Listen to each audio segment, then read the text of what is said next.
اور اقبال کہتے ہیں غیرت ہے بڑی چیز جہان تگو دو میں، پہناتی ہے یہ فقر کو تاج سردارا۔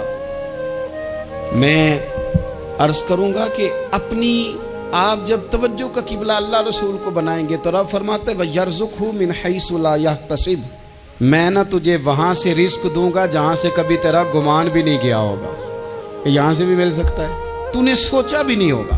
بخاری شریف میں حدیث ہے، حضرت جابر ابن عبداللہ فرماتے ہیں نبی پاک صلی اللہ علیہ وسلم نے نا 300 لوگوں کا ایک لشکر روانہ کیا کسی مہم کے لیے، کسی جہاد کے لیے۔ حضرت ابو عبیدہ بن جراح رضی اللہ تعالیٰ عنہ امیر لشکر تھے۔ فرماتے غربت اتنی زیادہ تھی، بھوک اتنی زیادہ تھی کہ ایک ایک کھجور دن میں ایک وقت کھانے کو ملتی تھی، اور کچھ دن ایسے آئے کہ اب کھجور بھی نہیں مل رہی۔ فرماتے اتنی زیادہ بھوک لگی مجاہدین کو 300 بندہ پتے کھا کے گزارا ہونے لگے۔ یہ بخاری میں موجود ہے۔ آپ فرماتے کہ دریا کے کنارے ہمارا پڑاؤ تھا، ٹھہراؤ تھا، جب بھوک سے نڈھال ہو گئے نا وَيَرْزُقْهُ مِنْ حَيْثُ لَا يَحْتَسِبُ، اللہ وہاں سے روزی دیتا ہے، گمان بھی نہیں ہوتا۔ فرماتے ایک مچھلی اللہ تعالیٰ نے دریا کے کنارے بھیجی، فرماتے ہیں وہ تھی تو مچھلی پر پہاڑ جتنی تھی۔ بخاری میں لفظ ہیں، حضرت جابر ابن عبداللہ رضی اللہ تعالیٰ عنہ فرماتے ہیں 300 آدمی 18 دن تک اس مچھلی کو کھاتے رہے، مچھلی ختم ہی نہیں ہوئی۔ مچھلیاں نہیں، مچھلی کہتے ہیں 18 دن 300 بندہ کھاتا رہا، مچھلی ختم ہی نہیں ہوئی۔ اور فرماتے ہیں کہ اس کی ہڈی نکال کے، کانٹا کہیں گے آپ اپنی زبان میں، کہتے ہیں وہ نکال کے نا تو اس کو کھڑا کیا نا جب، تو اونٹ کجاوے سمیت اس کے بیچ سے گزر جاتا تھا، 2 اس کے کانٹے جوڑے۔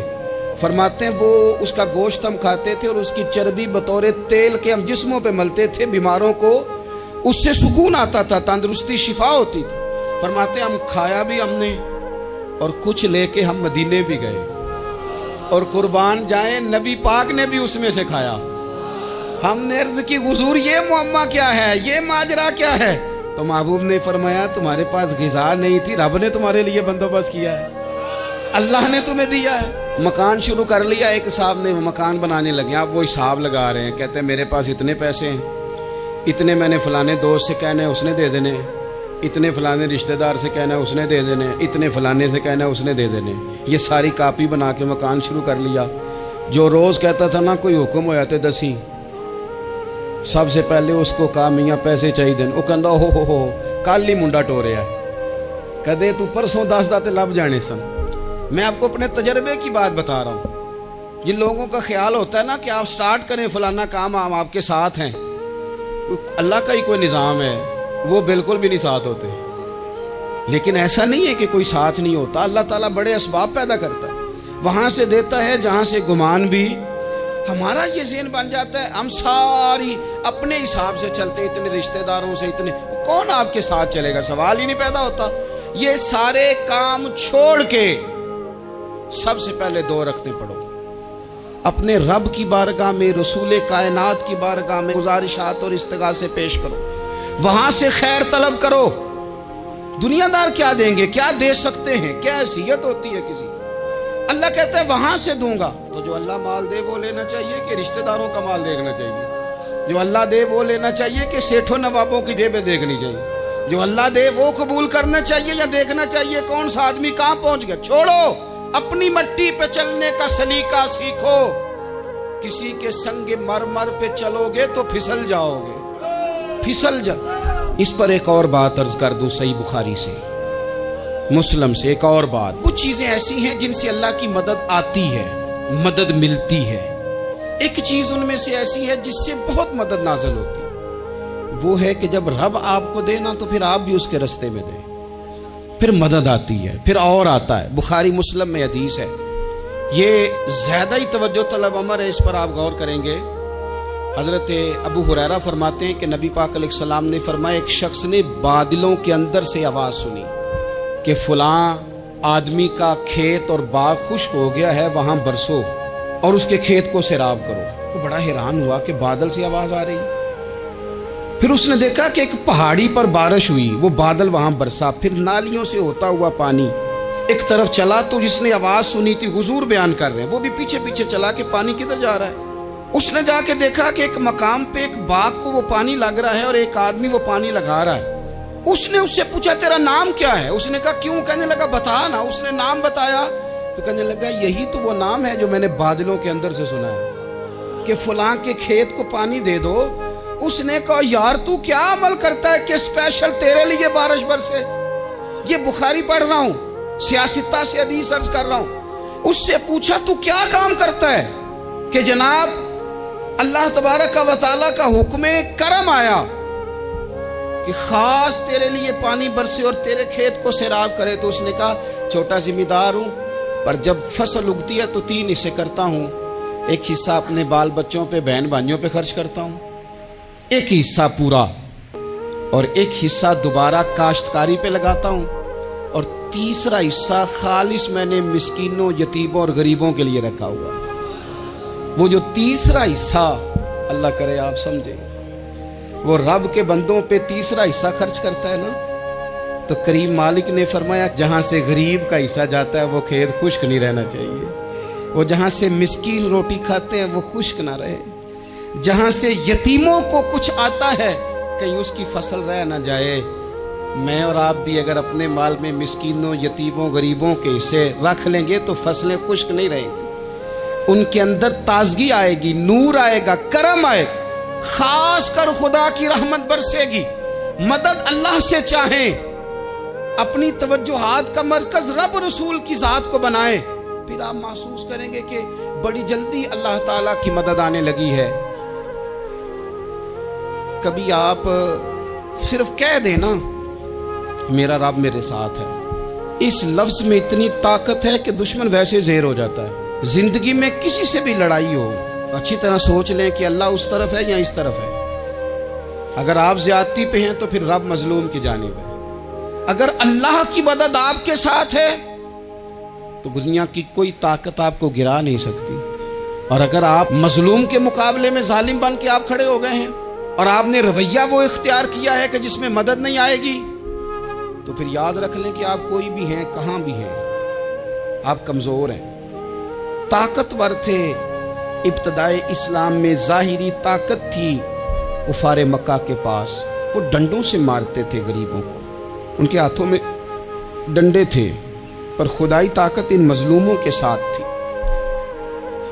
صاحب زرقانی نے لکھا ہے حضرت زنیرہ رضی اللہ تعالیٰ عنہ ایک لونڈی ہیں، غریب ہیں، ماڑے دا کی کام محمد نس جانا یا رونا، غریب سادی بی بی اور لونڈی کنیزہ، ایک مشرک کی کنیزہ تھی، انہوں نے کلمہ پڑھ لیا، وہ ڈنڈوں سے مارتا، دروں سے مارتا، تکلیف دیتا۔ حضرت زنیرہ رضی اللہ تعالیٰ عنہ کو اتنا مارا، اتنا مارا۔ اب آپ ایک اور پہلو پر بھی غور کریں، مار بھی پڑ رہی ہے پر خدا ادھر ہی ہے، اللہ کی مدد ادھر ہی ہے۔ رب کہتا ہے کہ پہلے تو صبر کرنا، ان اللہ مع الصابرین، تو صبر کرے گا تو پھر رب کی معیت ملے گی، ذرا ٹھہرنا، تو تھوڑا ڈٹنا۔ ان الذین قالوا ربنا اللہ ثم استقاموا تتنزل علیہم الملائکہ، تو کہے اللہ میرا رب ہے، پھر تو پہلے ڈٹ، پہلے تو نے ڈٹنا ہے۔ ثم استقاموا، جو ڈٹ گیا، تتنزل علیہم الملائکہ، ڈٹنے والے کے لیے مدد آتی، پہلے تھوڑا ٹھہرنا پڑتا ہے، پہلے تھوڑا صبر کرنا پڑتا ہے، حوصلہ کرنا پڑتا، اس کے بعد مدد آتی۔ مار پڑ رہی ہے، مارا جا رہا ہے حضرت زنیرہ کو، ان کا مالک جو ہے ظاہری آقا وہ مار رہا ہے، یہ کنیزہ ہے، اتنا مارا، اتنا مارا، ان کی بینائی چلی گئی، نظر آنا بند ہو گیا۔ ابو جہل آیا اور کہنے لگا زنیرہ دیکھا نا ہمارے بت تیری آنکھیں لے گئے، معاذ اللہ، لات و منات ہمارے بتوں نے تجھے اندھا کر دیا۔ اب ایسا نہیں ہے کہ بی بی روتی جا رہی ہے، روتی جا رہی ہے، مایوسی مایوسی، معاذ اللہ، پریشانی، غریبی بڑی ہے، پوچھنے والا کوئی نہیں، یہ باتیں نہیں۔ کیا جملے ہیں خاتون کے، کیا لفظ ہیں۔ ابو جال نے تنزیہ کہا، معاذ اللہ، کہنے لگا دیکھا نا ہمارے بتوں نے تجھے اندھا کر دیا۔ تو جناب زنیرہ آنکھوں کی بینائی گئی ہے، رات کو گئی ہے، دکھ ابھی تازہ ہے،